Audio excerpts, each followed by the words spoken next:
আসসালামু আলাইকুম সবাইকে। আজকে ভিডিও দেখার জন্য ধন্যবাদ। তো আজকে আমি পড়ার কাজগুলো লিখব। তো আজকে দেখো যে কীভাবে পড়ার কাজগুলো লিখি।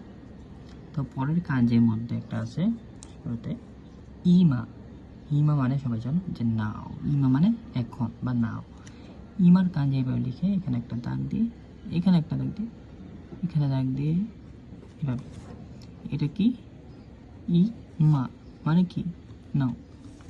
পরেরটা হলো এটারই যে মনে করো আজকে টুডে, আমরা ডে এর কাঞ্জি লিখছিলাম যে দিনের কাঞ্জি, যে হি টুডে লিখি এটার কাঞ্জি কীভাবে লিখবো।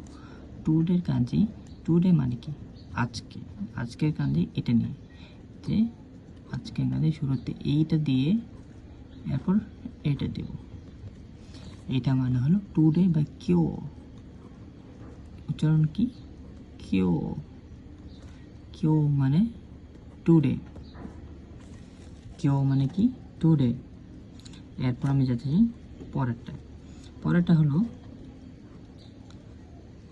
যে এই বছরের ক্ষেত্রে, যদি এই বছরের ক্ষেত্রে আমি করি যে এই বছরে কী হবে, দিস ইয়ার, এটার ক্ষেত্রে উচ্চারণ আসে কো তোষি, কো তোষি, কো তোষি, কো তোষি। কোতোশি মানে হলো দিস ইয়ার।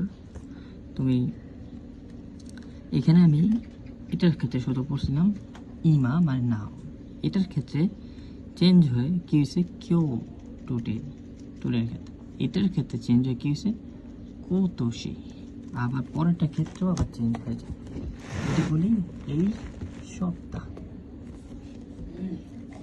যদি বলি এই সপ্তাহ, এই সপ্তাহের ক্ষেত্রে আসে সপ্তাহের কাঞ্জি তো জানো, এইভাবে লিখে লাস্ট ক্লাসে সবাইকে দেখিয়েছি। এটা হলো সপ্তাহের কাজ। তো এই পুরোটা মানে হলো এই সপ্তাহ, আর এই সপ্তাহকে উচ্চারণ হলো কোন শু, উচ্চারণ হলো কোন শু, উচ্চারণ কি কোন শু, এর মানে দিস উইক বা এই সপ্তাহ।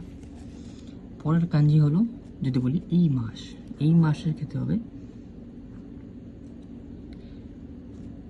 এটার ক্ষেত্রে সেম আবার কোন গেতসু।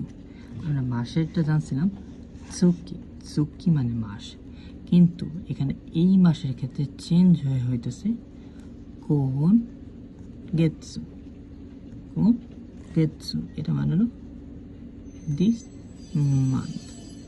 কাঞ্জিতে দুইটা কাঞ্জি মিলে উচ্চারণ চেঞ্জ হয়ে যায়, কিছুতে সেম থাকে আর কিছুতে চেঞ্জ হয়ে যায়।